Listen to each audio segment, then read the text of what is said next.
So this is the sixth episode of the first season of Medicrew Masterclasses, and today we are going to talk about a very interesting yet clinically relevant topic, that is the arterial pulse.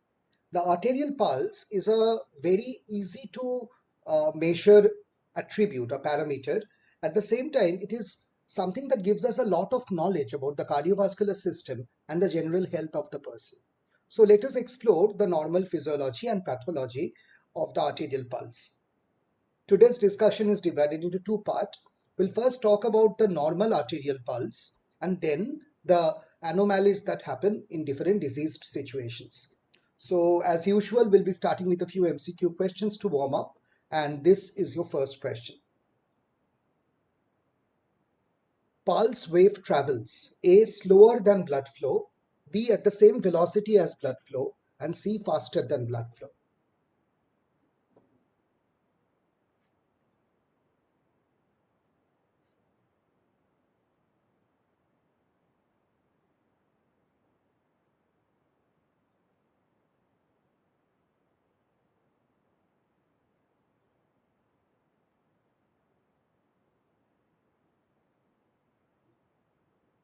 Next question.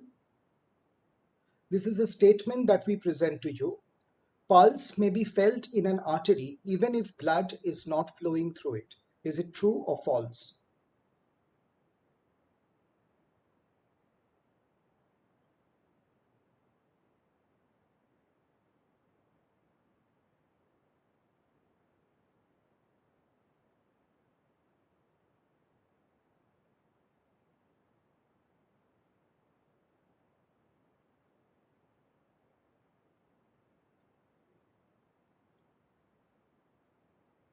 Next question. Pulse in the carotid artery corresponds to which heart sound?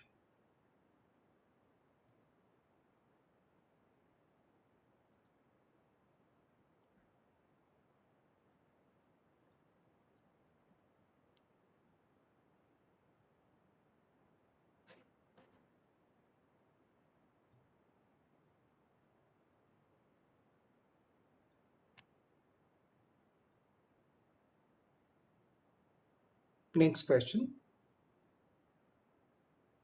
So look at this diagram carefully. This is the pulse waveform that we had seen in the episode where we discussed blood pressure as well. So in this diagram, the mean arterial pressure would correspond to which level? There are four levels indicated here as A, B, C, and D. So choose the level that you think indicates the mean arterial blood pressure.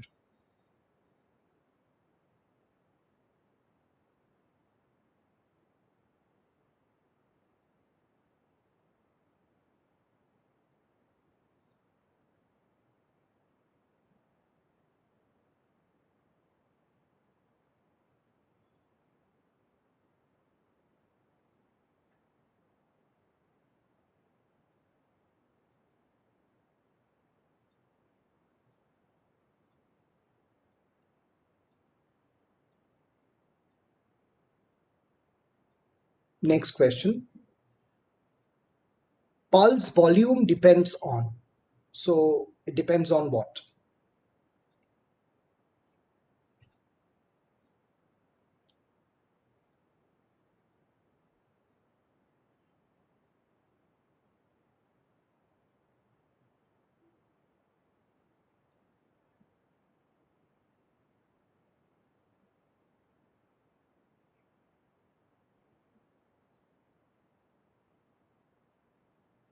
Next.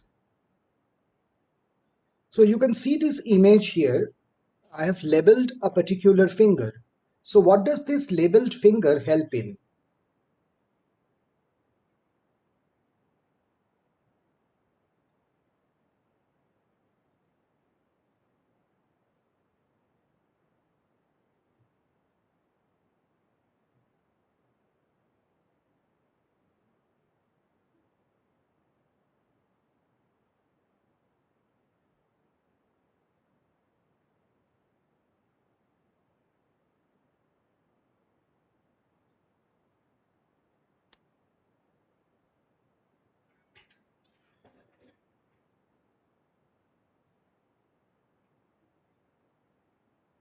Next, if a medical student is confused as to whose pulse she is feeling, because when you press your fingers, you can even feel your own pulse. So if she is confused whether it is her own pulse at the tip of the finger or the patient's pulse, what is the best idea to avoid that confusion?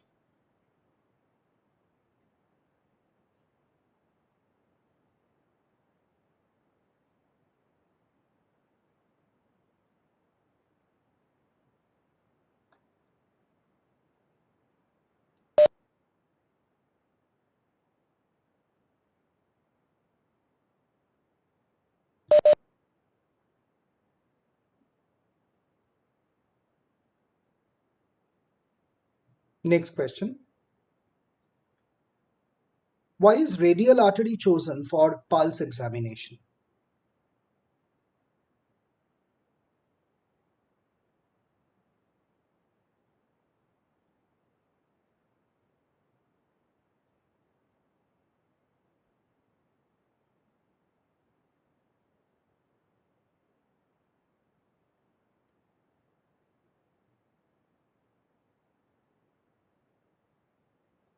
Next question.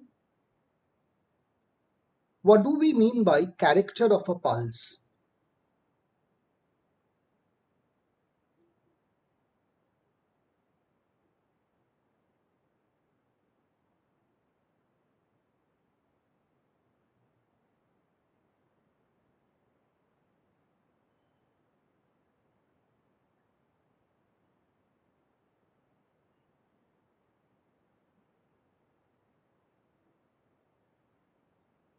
And the last question of the first section, what does pulse deficit refer to?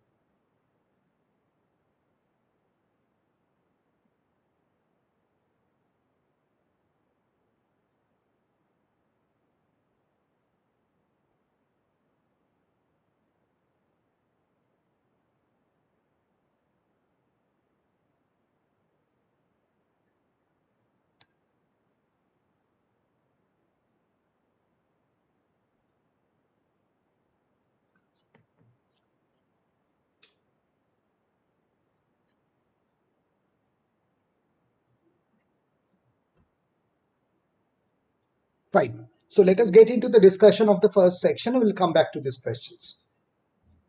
So what is pulse? When the left ventricle contracts, the pressure of the left ventricle travels in the form of pressure waves all through the arteries. And this pressure wave causes alternate expansion and collapse of the wall of the artery. This expansion and collapse can be felt with the tip of the finger and is known as pulse. So pulse refers to the rhythmic expansion of the arterial wall due to transmission of pressure waves along the wall of the arteries produced during left ventricular systole. What is important here to understand is that it is caused by transmission of pressure and not by transmission of blood. This is very similar to the flow of a mechanical wave like sound wave. When sound waves are traveling, the air does not have to travel. The air can remain in the same place. It is the disturbance or the wave of contraction and rarefaction that moves through the columns of air. So, it is not at the speed of air or wind that sound travels. It has its own intrinsic velocity in a given medium and it travels at that velocity, irrespective of movement of the air. Similarly, pulse is not created by movement of the blood. It is created by transmission of pressure within a tubular lumen that is already filled with blood, which is an incompressible fluid. So very much like sound wave, the pulse progresses in the form of a series of waves or shock or disturbance rather than the blood flow itself. So the blood from ventricle can take a long time to reach the tip of the toe, but the pulse will almost instantaneously reach the tip of the toe because it is a pressure wave and does not depend on the actual flow of the blood. For this reason, if we assume this is an artery, and the pulse wave is getting transmitted through this.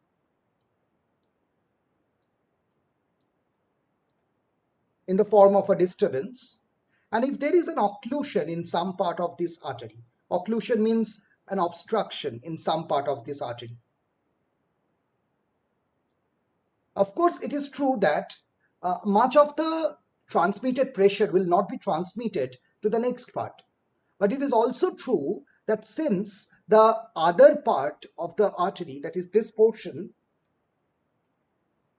is already filled with blood, because this portion is already filled with blood, it is also possible that slight vibration of this thrombus or occlusion will also cause shaking of this column of blood. So some amount of pulse may be felt here. However feeble it be, but some pulse may be felt here. So it is true that even when no actual blood is flowing through an artery, if the pulse is strong enough, it can generate a vibration of the wall of the artery and the pulse can be felt. So these are conditions where a pulse can be felt even when no blood is actually flowing through the artery. This may not be true for venous pulsation because venous pulsations are much weak. But in artery, this is quite possible. I hope this is clear to everyone. So when you plot the pressure changes in pulse, what you get is a picture like this. This is also known as the pulse waveform. And the technique of plotting this pressure change, there are many techniques. One of the technique is also known as sphygmography.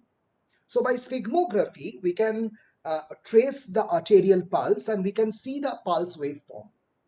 So in this diagram, the y-axis represents the pressure changes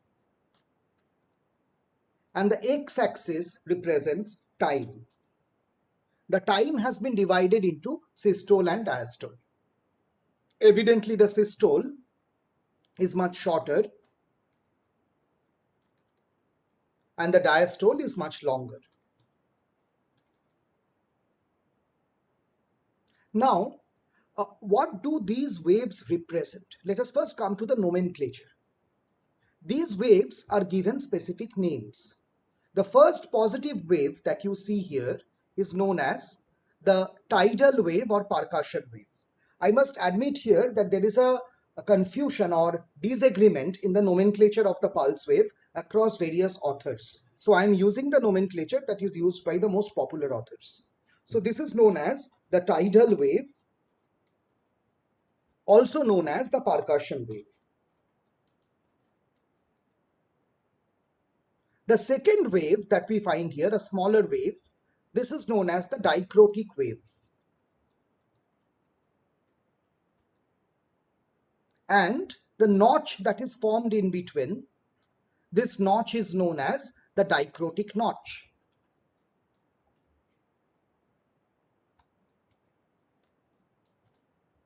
So what do these waves and notches represent?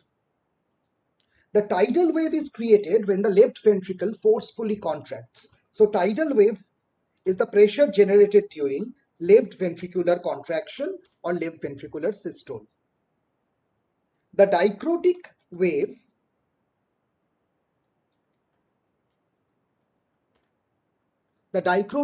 is produced during left ventricular diastole.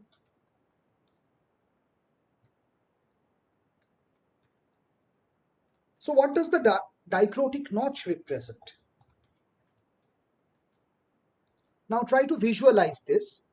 Blood from the left ventricle comes out forcefully and stretches the wall of the artery. The pressure is transmitted forward. Now when the artery will collapse back, then blood will try to flow in both direction, forward and backward. This is like squeezing a tube filled with toothpaste which is open at both ends. So if it is collapsing in the middle, the toothpaste can spill out from both directions.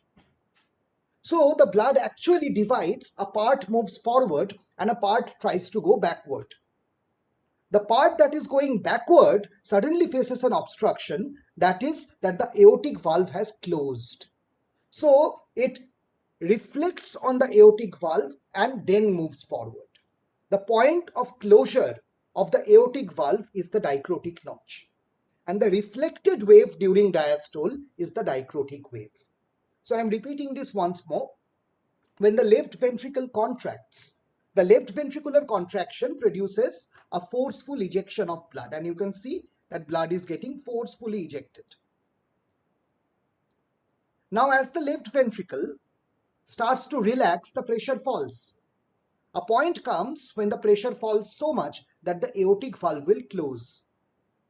By this time, something else is happening in the artery. The large arteries are elastic arteries. So during this systole, the arteries have expanded. They have stored the kinetic energy as elastic potential energy. And now it will recoil like a rubber band. As it is recoiling, so again the elastic energy is converted back into kinetic energy. And this causes the blood technically to flow in both directions, forward through the aorta, backward towards the heart. But the blood that is going backward towards the heart suddenly finds that there is a closed aortic valve. So it will jump on or shut on this closed aortic valve and reflect forward. The point of closure of the aortic valve is represented by the dicrotic notch. So the dicrotic notch represents the closure of aortic valve.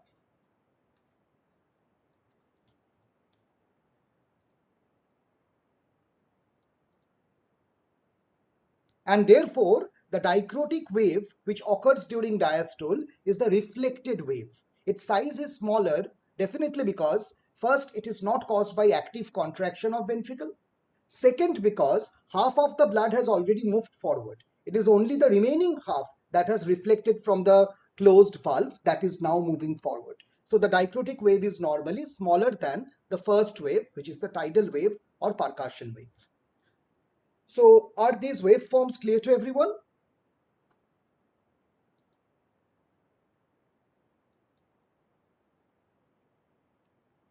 Fine. Let us now see what more information we can get from this pulse waveform. This pulse waveform shows the changes of pressure in the cardiac cycle. Therefore, we can easily say this is the highest pressure during systole, and by definition, that is the systolic blood pressure. That is the maximum blood pressure during systole. Similarly, we can also say that this is the lowest pressure during diastole. By definition, that is the diastolic blood pressure. That is the lowest pressure during diastole. And we also know that systolic blood pressure minus diastolic blood pressure is the pulse pressure. So this blue line represents the pulse pressure. So what exactly is the pulse pressure? The pulse pressure is nothing but the amplitude of the pulse wave.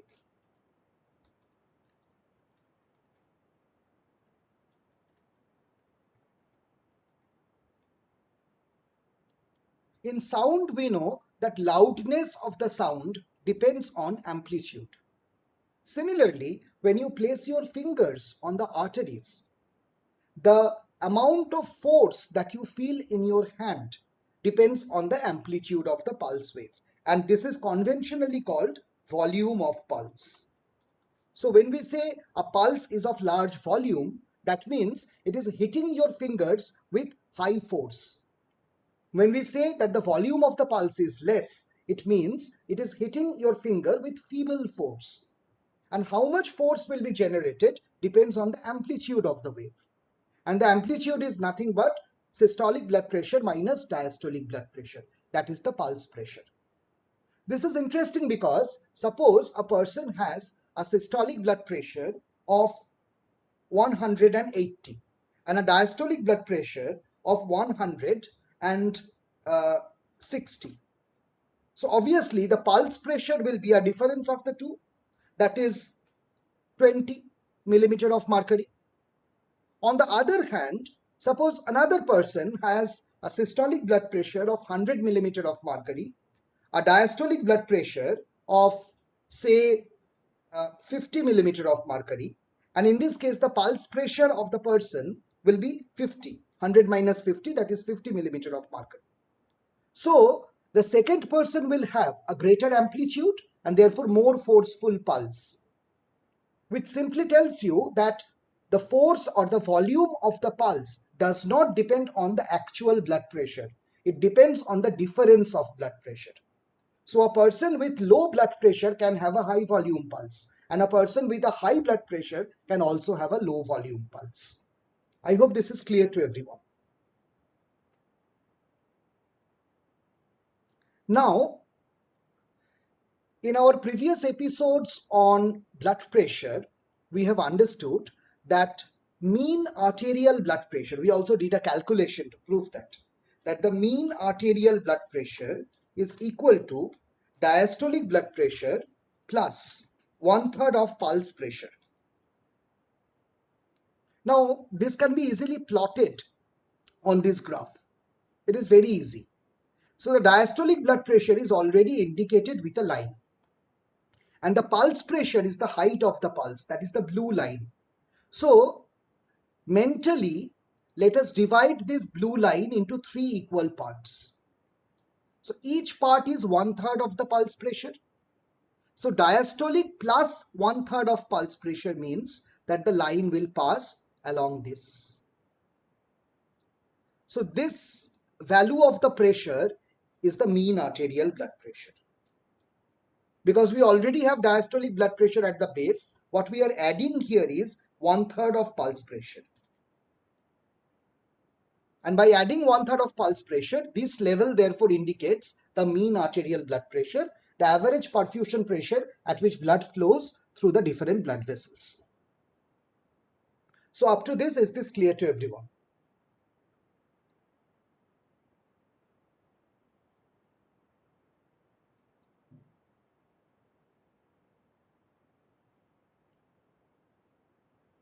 Fine. So see, this is exactly what I was saying. So these are all labeled. So you have a single cardiac cycle represented here. The first wave is the tidal wave. The second wave, which is much longer, is the dicrotic wave. The notch in between is the dicrotic notch. The lowest pressure is the diastolic blood pressure. The highest pressure is the systolic blood pressure. And around 1/3 from the diastolic blood pressure is the mean arterial blood pressure. So these are the significances of the pulse. The shape of this wave can differ under different conditions, both physiological and pathological. And it is the shape of the pulse wave which is called character of the pulse. So character of the pulse refers to the morphology of the pulse waveform. So the morphology of the pulse waveform is known as its character. There are different areas where pulses can be felt.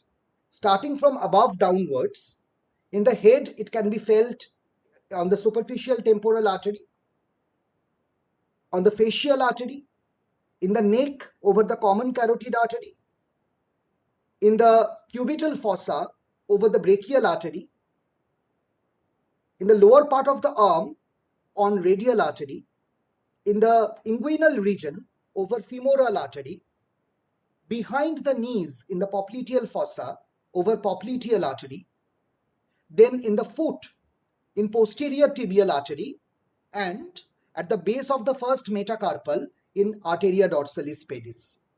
So these are the different areas where pulses can be felt. Out of all these areas, radial artery is commonly chosen because it is easily accessible. So we can access the area without exposing the patient. Also, it lies over a bony prominence, making the palpation easier, and the artery runs a superficial course, so it can be easily palpated. So its superficial nature, its position over a bone, and easy accessibility are the causes why radial artery is chosen for the usual examination of the arterial pulse. When we examine an arterial pulse, say more specifically the radial artery pulse, we explain the pulse under 6 headings. So a pulse is not only about the rate, it's about many criteria of the pulse. So what are the different parameters of a pulse that we examine? The first thing is the rate. So you hold the pulse and you count the number of pulses for one entire minute. That is the most accurate method. Although many textbooks will recommend watching for 30 seconds and then doubling it, but it's always good to watch over for one whole minute because the pulse may not be coming at regular intervals. The normal pulse rate is same as the normal heart rate. That is between 60 to 100 per minute. Any value between 60 to 100 will be normal. If the heart rate or the pulse rate is less than 60, it is called bradycardia. And when the pulse rate is more than 100 per minute, it is called tachycardia. It is also interesting that pulse rate depends on the body temperature. For every 1 degree Fahrenheit rise or fall,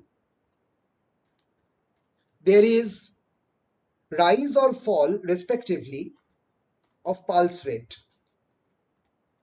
by about 10 per minute. So like if your body temperature from 97 degree Fahrenheit becomes 98, your pulse rate should increase by 10 per minute.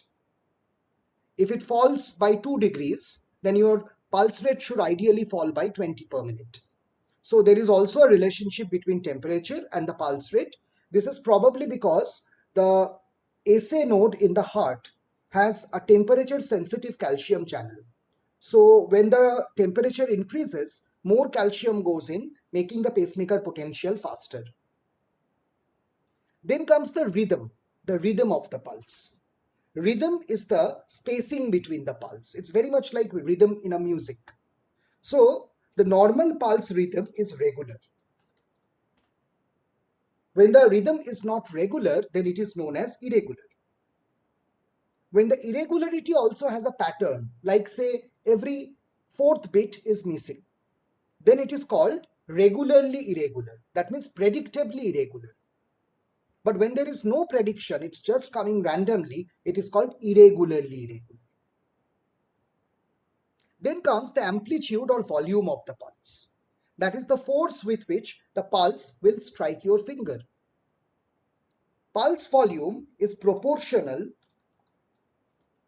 to pulse pressure, which is equal to the gap between systolic blood pressure and diastolic blood pressure. So under any condition, if systolic BP increases or diastolic BP decreases or both happen simultaneously, then the gap between SBP and DBP also increase, and then the pulse becomes more forceful. So we say that the pulse volume has increased.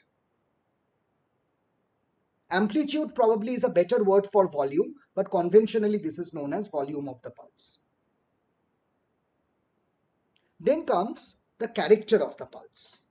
The character represents the waveform of the pulse. We have seen the normal waveform of the pulse, and later in the pathological subsection we will see some abnormal characters of the pulse as well.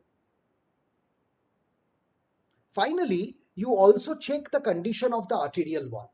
The normal arterial wall is just palpable or not palpable.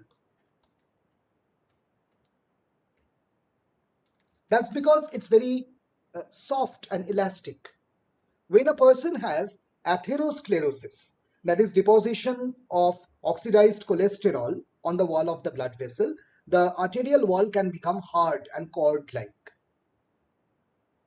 Finally comes the question of delay. Delay refers to difference in pulse rate between two arteries. This is not a normal finding. So normally there should be no delay. So suppose the right radial artery has a pulse rate of 80 per minute. The left radial artery has a pulse rate of 75 per minute. Then we will say that the radio-radial delay is 80 minus 75, that is 5 per minute. Similarly, suppose the left radial artery pulse is 75 per minute, but the left femoral artery pulse is say 72 per minute. So there is a gap of 3. Then we will say the radiofemoral delay is 3 per minute.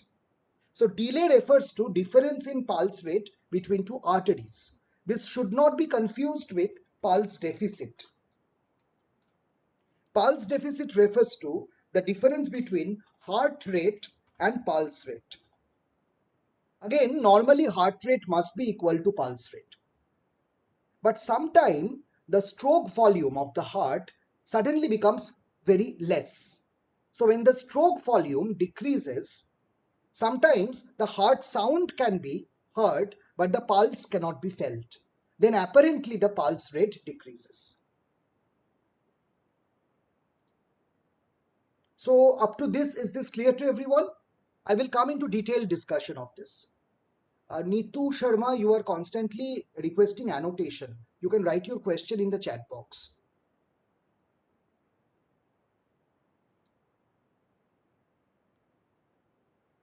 So is it clear to everyone? Okay.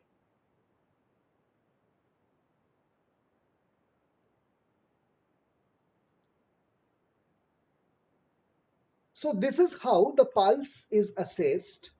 So when we assess the pulse, we place 3 fingers over the radial artery. Now, these 3 fingers are named as proximal, middle, and distal. So what is the meaning of this? Proximal means it is facing towards the heart, and distal means it's facing away from the heart. And each of these fingers have a definite purpose. Remember that blood is flowing in this direction. And also remember that the hand has the palmar arterial arches here with an intricate elaborate network of arteries.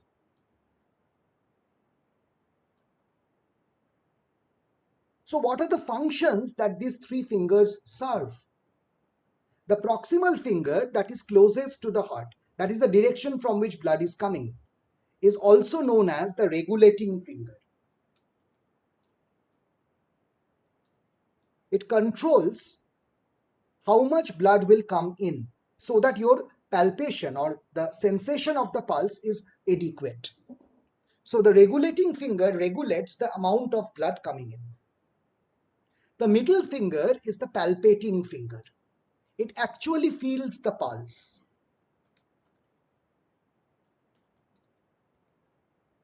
So it feels the pulse,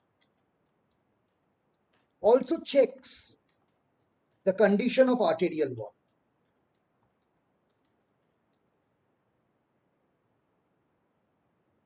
The distal finger, that is away from the heart, see what it can do is, not in every person, but under some diseased condition, there may be a situation that blood from this palmar arch is reflected backwards. Again, I'm saying this does not happen normally, but in some rare conditions like severe aortic regurgitation, there may be backward flow of blood.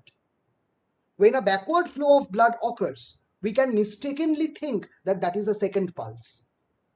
So, the distalmost finger is also known as the pressure finger.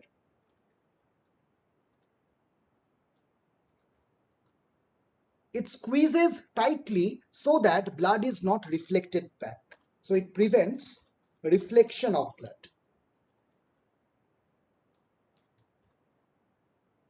So the pressure finger prevents reflection of blood.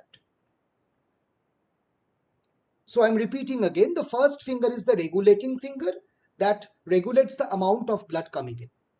The middle finger is the palpating finger and it feels the pulse and also checks the condition of the arterial wall. The distal finger is known as the pressure finger, and this one prevents the reflection of blood under some medical conditions. So this is the reason why pulse is felt with 3 fingers. Everywhere in the body we use 3 fingers. There are some exceptions. For example, the femoral pulse may be felt with the thumb. the carotid pulse may be felt either with 3 fingers or with the thumb. But otherwise, pulse is always felt with 3 fingers.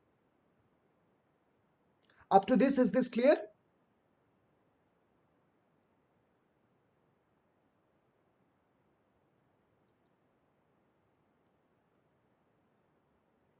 So next, this is a special method that we are discussing.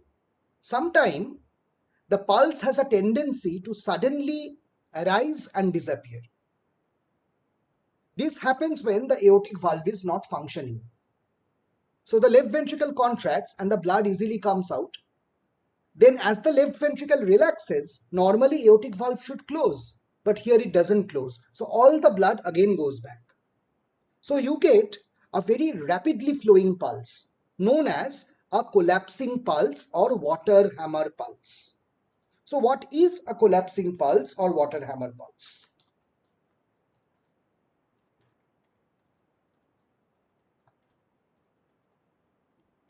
A collapsing pulse or water hammer pulse is a high volume,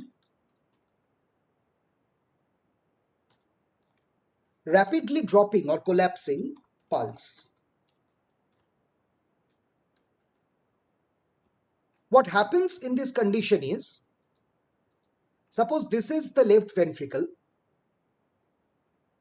and from the left ventricle comes out the aorta. The aorta should be normally guarded by the aortic valve. But here the aortic valve is not working. Under normal situation, during systole, the blood comes out. And during diastole, the aortic valve closes.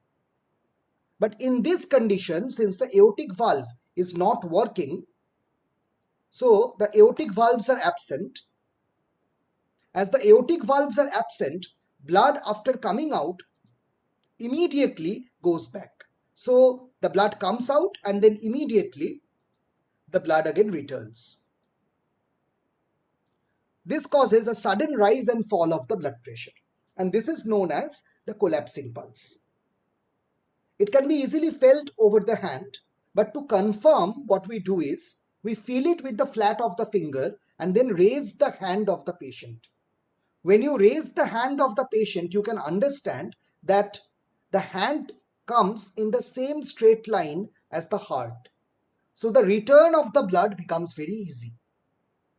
If you have a normal aortic valve, even by raising the hand, blood will not go backwards.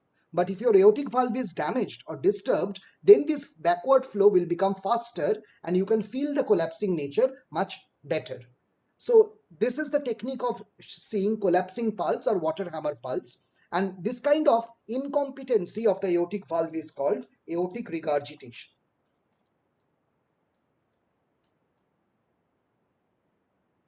So these are the basic methods that we follow for examination of the arterial pulse. So let us try answering the questions that we started with. So try this one. Pulse wave travels.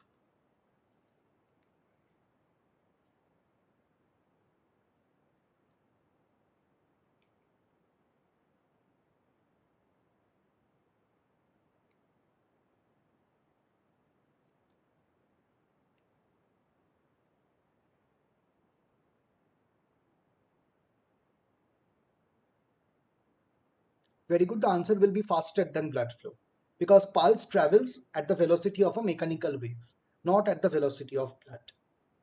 Next question. Pulse may be felt in an artery even if blood flow is not occurring. Is it true or false?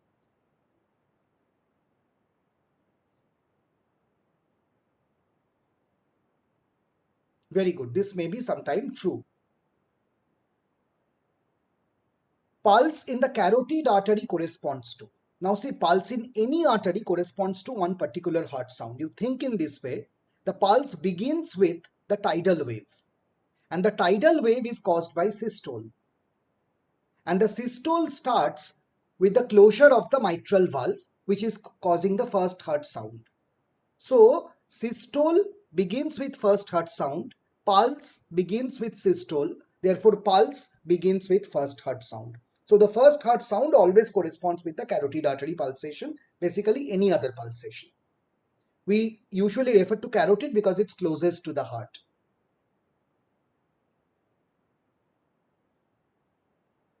So in this diagram, which line do you think corresponds best to the mean arterial blood pressure?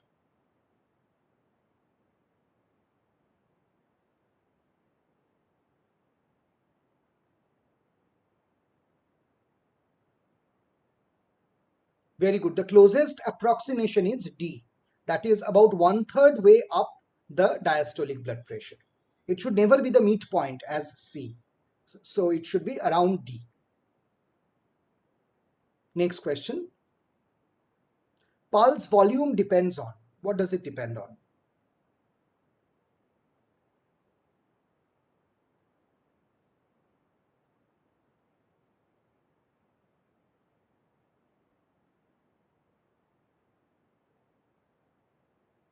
Very good. Depends on the pulse pressure, which is systolic blood pressure minus diastolic blood pressure. That is option D. So we have labeled a finger here. What is the purpose of this finger?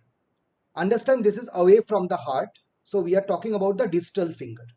So what does the distal finger do?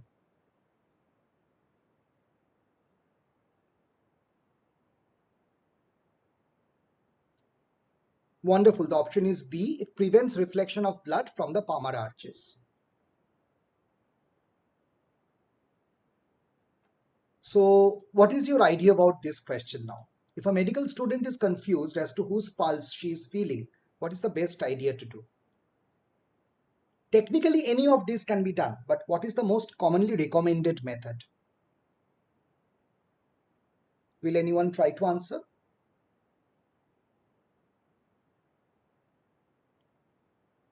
So I'll give you an answer. Um, the best method is to check her own pulse. Now, how is that done? You hold the hand of the patient with, say, your right hand, then with the left hand, you feel your own pulse. It is technically impossible that the rhythm of the two pulses of two different people will be 100% same. So if you think that the pulsation at the tip of the finger, which is the patient's pulse, is exactly same, it's coming and going exactly coinciding with your own pulse, then you are probably feeling your own pulse. And if they are different, then you are palpating the patient's pulse. So this is a recommended method, and the method is recommended in Macleod's clinical examination, that whenever you are in confusion, always palpate your own pulse simultaneously, and that way you can differentiate whether it is your pulse or the patient's pulse. Anuna, you are asking that in conditions that cause water hammer pulse, the tissue won't receive blood properly. Yeah, of course, and therefore there will be a lot of other clinical features. And since you asked this question, it's not within the scope of today's webinar. If you search YouTube, you will find a series that we have done before on valvular heart diseases. There we have discussed in detail about how aortic regurgitation would present, and if you go through that video, you will understand the other clinical features also. Next question. Radial artery is chosen for pulse examination because.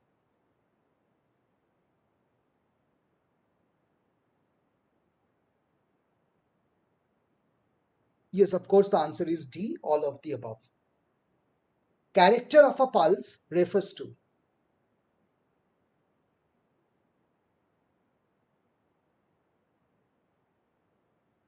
Very good. It refers to its waveform. Pulse deficit refers to.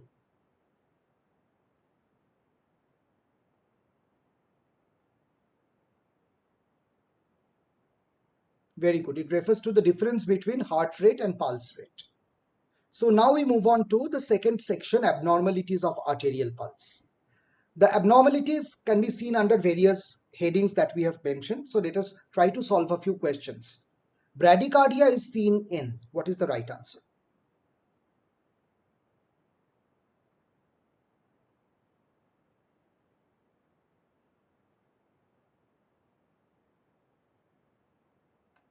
Next question. Irregularly irregular pulse is seen in.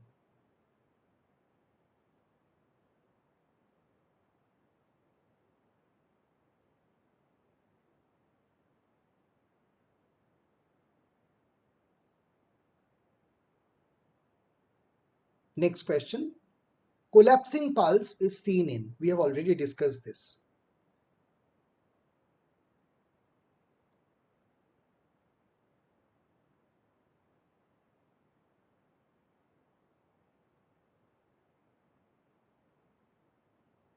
Next question.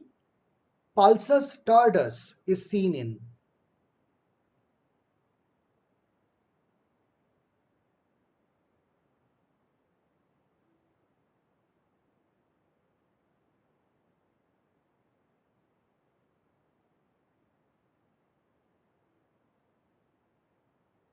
Next question. Look at this pulse wave tracing. So in which condition can you find a pulse wave like this?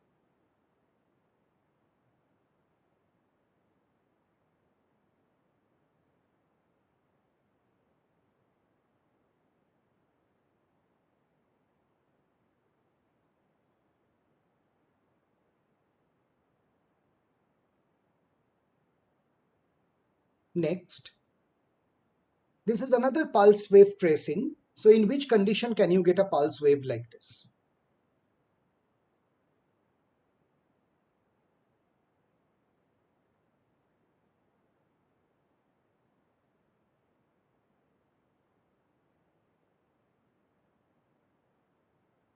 Next, again, this is a pulse wave tracing. In which condition do you find a pulse wave like this that varies with expiration and inspiration?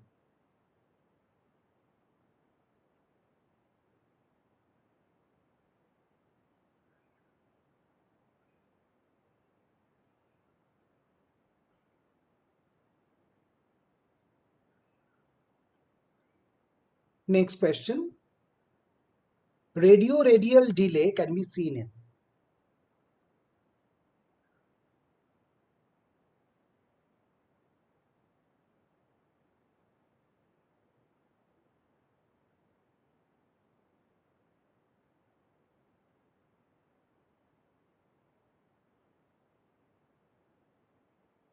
Next, what is true about thyrotoxicosis or severe hyperthyroidism?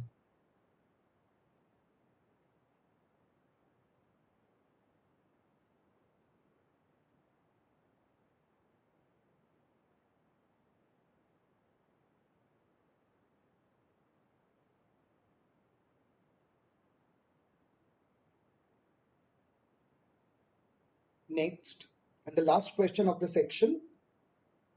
So you look at the GIF image. I hope it should work. What is the clinical finding that you are seeing here?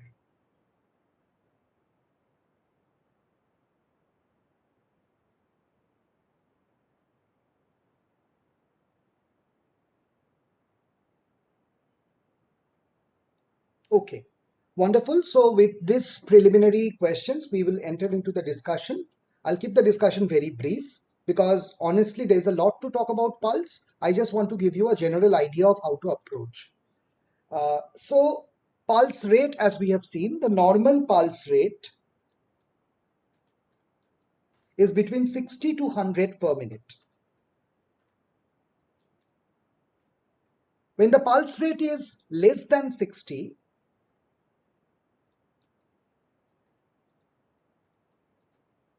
it is called bradycardia. When it is more than 100,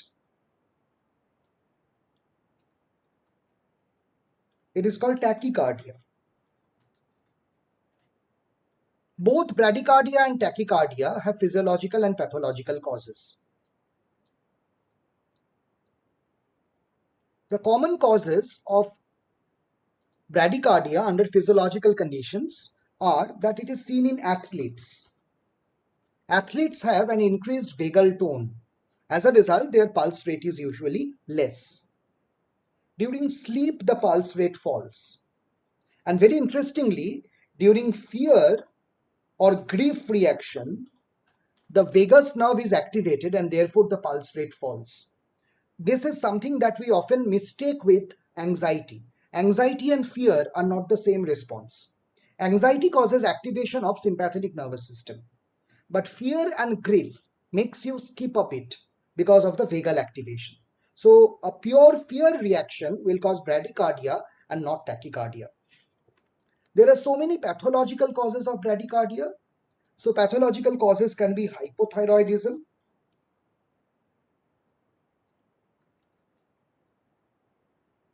This can happen in raised intracranial pressure, that is CSF pressure. We have discussed this under regulation of blood pressure also. If the CSF pressure increases, this causes a reflex rise in blood pressure. And as the blood pressure increases, the baroreceptors are stimulated, which causes bradycardia. So raised intracranial tension can cause bradycardia. It can be seen in obstructive jaundice.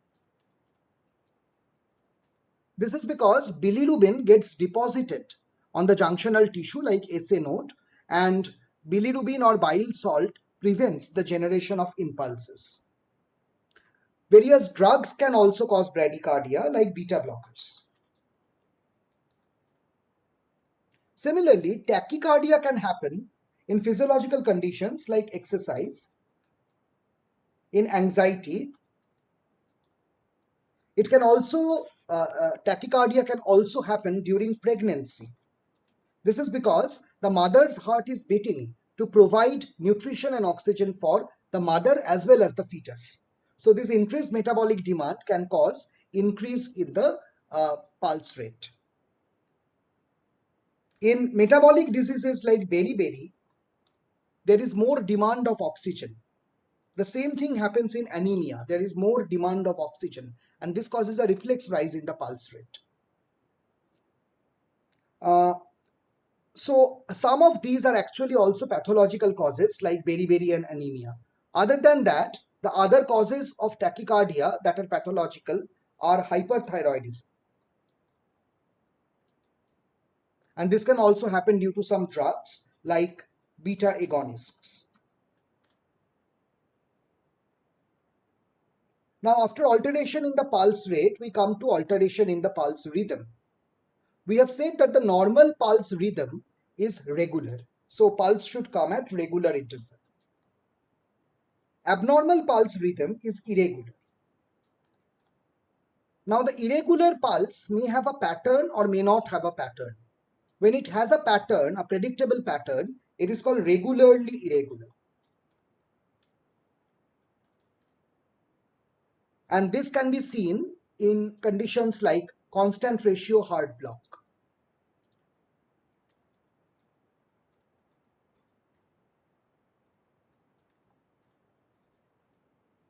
Whereas the pulse can also be irregularly irregular or unpredictable. And this is typically found in conditions like atrial fibrillation, where there is chaotic generation of impulse.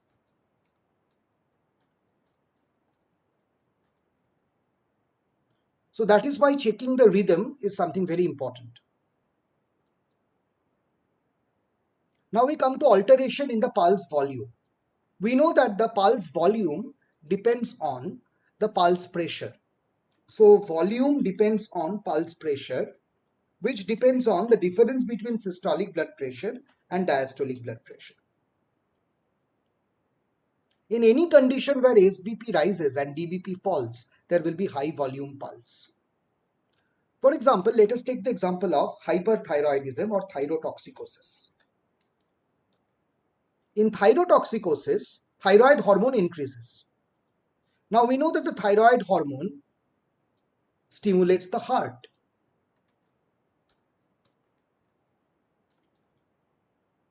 As it stimulates the heart,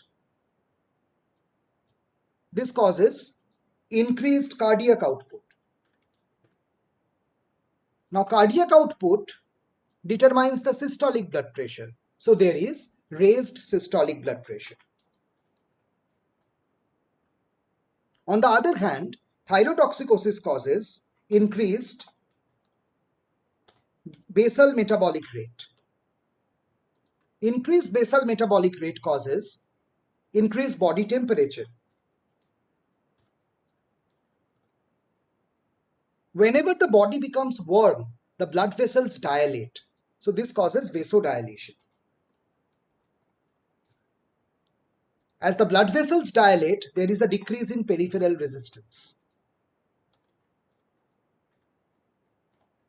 And as peripheral resistance decreases, the diastolic blood pressure falls. So you see that the systolic blood pressure increases whereas diastolic blood pressure decreases. So the pulse pressure increases and the pulse volume also increases. So in this way, we can actually calculate why pulse volume will be high in different conditions like thyrotoxicosis, like fever, like aortic regurgitation, etc., etc.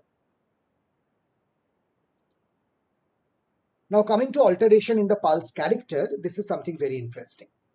For reference, I have kept the normal character of the pulse by the side. So what are the different abnormal characteristics of a pulse waveform? Let us see.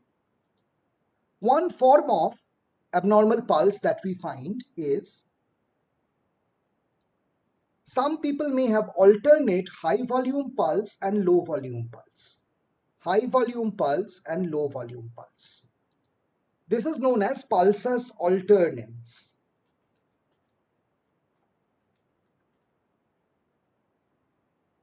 This is typically found in the early stage of heart failure.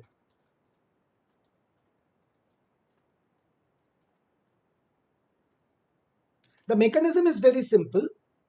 In heart failure, the pulse volume is low because cardiac output is low. As the cardiac output decreases, more blood is stored in the ventricle because it cannot come out.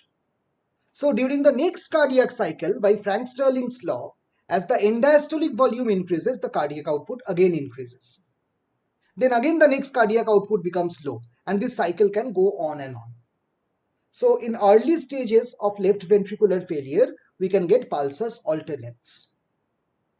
Second abnormal kind of pulse that we can get is a slow rising pulse. So instead of a rapid rising pulse, we can have a much slower rise of the pulse like this. And it is also of low volume. Slow rise means that the blood is coming out slowly. Now blood comes out of the aorta. That means there is an obstruction in the aorta. This kind of a slow pulse is known as pulsus turdus.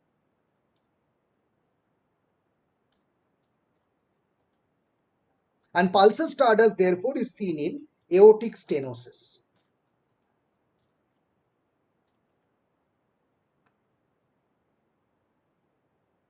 Now another interesting kind of pulse that we find is this. You may get a pulse that looks like this. So who can tell me, compared to the normal waveform, what particular thing is absent in this pulse? Which parameter you are not getting here?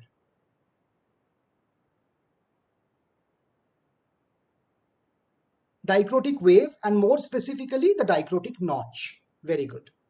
So what does the dicrotic notch represent?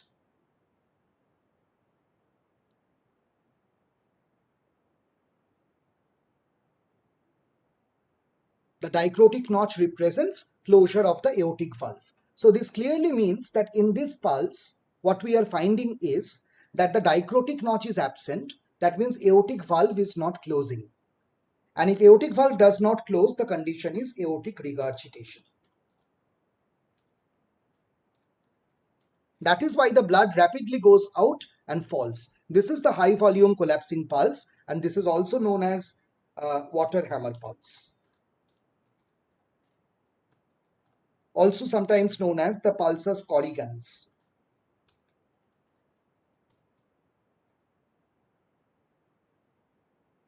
So I think these abnormal pulse forms, you have understood them, the mechanism behind them. The more you read about the other pulse forms, you can easily deduce. So it's a very easy deductive subject, the physiology of pulse, and you can easily deduce this. We now go into this sign that I was talking about. This is not Corrigan's pulse. This is Corrigan's sign, also called dancing carotid. This is also seen in aortic regurgitation. as blood goes out rapidly and then again goes back rapidly. So the carotid artery moves so jerkily as if it is dancing. So this is the carotid pulsation, which is seen medial to the sternocleidomastoid muscle, and this is the Corrigan sign seen in aortic regurgitation. Finally, this pattern is known as pulsus paradoxus, where the pulse becomes prominent during expiration and less prominent or almost impalpable during inspiration. It is called paradoxus because there is a paradox. And the paradox is the heart is continuing to beat, but the pulse can sometimes be missed because the pulse volume is decreasing. Because of this, it is called pulsus paradoxus. It is not called paradoxus because the finding is not paradoxical. So the finding is a physiological finding. In every human being, during expiration, the blood pressure rises, and during inspiration, the blood pressure falls. So that is not the paradox. The paradox is that when you keep your palpating finger, say for example, the upper marking is the sensitivity level of your finger, then occasionally you are getting the pulse and occasionally you are not getting the pulse, although you can hear the heart sound. So not getting pulse when the heart is beating is the paradox. That is why it is pulsus paradoxus. Now the question is, why do blood pressure fall during inspiration? When there is inspiration, the chest wall expand and therefore the intrathoracic pressure becomes negative.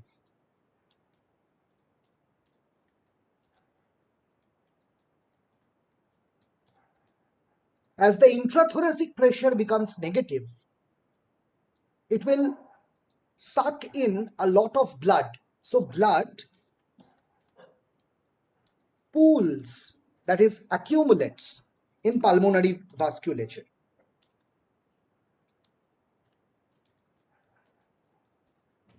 As blood accumulates in the pulmonary vasculature, less blood goes to the left ventricle.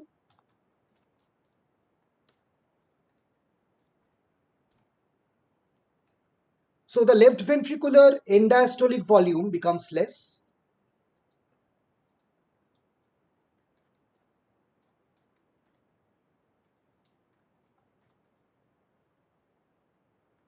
And as end-diastolic volume becomes less, by Frank-Starling's principle, the cardiac output becomes less, and therefore the blood pressure also falls.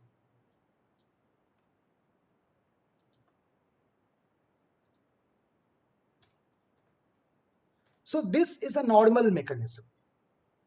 But this can become exaggerated under two conditions. Actually, many conditions, two of them are very important. If there is a condition where the intrathoracic negativity is much higher than normal, and intrathoracic negativity increases in diseases like asthma or chronic obstructive pulmonary disease. That is why in severe asthma or severe COPD, you get exaggeration of this pulsus paradoxus. It can also happen if the left ventricular end-diastolic volume is already low. And this can happen when the left ventricle has been compressed. That is in pericardial effusion or cardiac tamponade. That is compression of the heart. So that means the procedure is physiological. When there is exaggeration of that, that results in sudden impalpability of the pulse, even when the heart can be heard with a stethoscope. This is the paradox in pulsus paradoxus. The mechanism is not paradoxical. The mechanism is an exact physiological mechanism which is exaggerated here. I hope this is clear to everyone.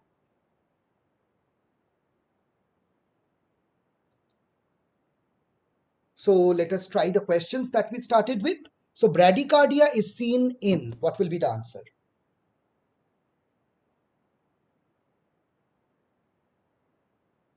Very good. The answer will be fear.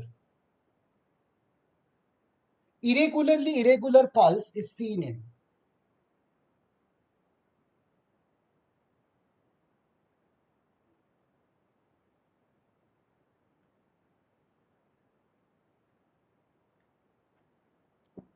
Wonderful. Atrial fibrillation. Collapsing pulse is seen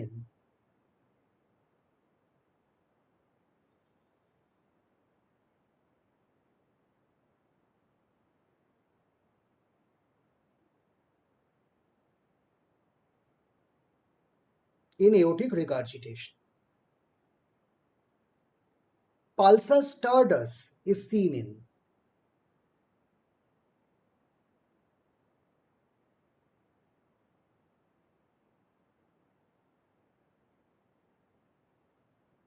very good aortic stenosis.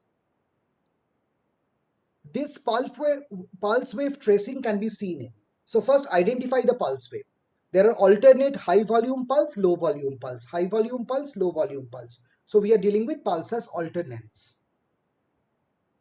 Very good. The answer is heart failure. This pulse wave tracing can be seen in. You can easily see there is no dicrotic notch. So this is a water hammer pulse. Yes, we can see this in aortic regurgitation. Very good. This pulse wave tracing can be seen in. Again, you can easily understand this is pulsus paradoxus.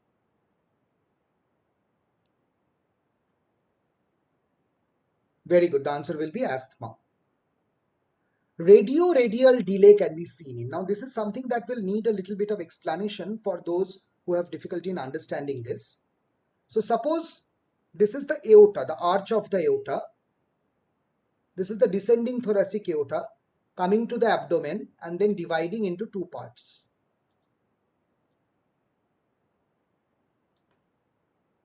And from the arch of the aorta, other arteries are originating. Now think in this way, these arteries are supplying the hands, that is femoral, they are ultimately becoming the femoral artery. And these are supplying the, I'm very sorry, these are becoming the radial arteries. So these will become the radial arteries. And these will ultimately become the femoral arteries. The external iliac prolongation. So if there is a constriction, which is also called coarctation, coarctation means a constriction.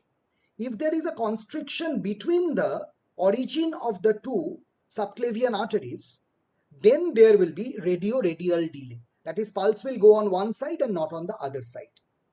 And if there is any obstruction between the upper part of the arterial trunk and the lower part, that can be anywhere, thoracic, abdominal, late abdominal, whatever be the level, then the radial and the femoral become dissociated, and so radial artery will be found but femoral artery will be lost sometimes. So now the question talks about radio-radial delay between the two radial arteries. So think of something that will compress in between the arch of the aorta, or it will compress the subclavian artery. Now, subclavian artery can be compressed by a long cervical vertebra, which is known as cervical rib. So cervical rib is in the neck and it has a chance to compress on one of the trunks of subclavian artery on one side. As a result, on one side, the radial artery pulse will be very prominent. On the other side, a few pulses will be missed. So cervical rib is the reason why you will be getting radio-radial delay. So the answer will be B. Coarctation of thoracic aorta will dissociate radial from femoral. So that is the cause of radio-femoral delay, not radio-radial delay. I hope this is clear to everyone.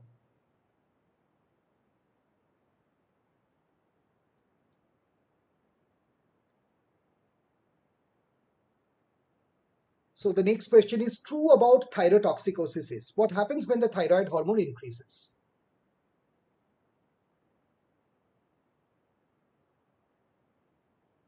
Wonderful. All the three things will happen. So the answer is D, all of the above. And finally, what is this sign? This is the dancing carotid or Corrigan sign. So now tell me in which condition you get this.